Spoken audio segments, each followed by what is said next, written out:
Hi guys, today I'm going to tell you about a log cabin installation. This cabin is easy to assemble with the help of four-way corner notch. It's like Lego construction. Actually guys, it's not so difficult to install log cabin if you have a deal with basic kit from right producer from thin profile board.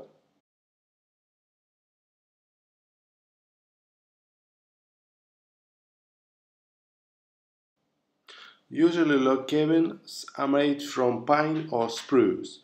Also, to start installing it, we need concrete base. Concrete pile is the cheapest variant of foundation.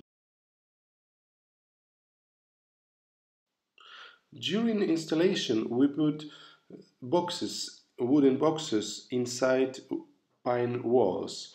It helps us to install windows after this.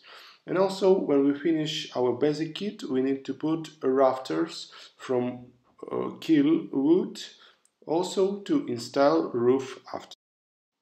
These constructions are pretty strength even for heavy concrete roof, as you see on a final picture. Thank you for your attention, guys.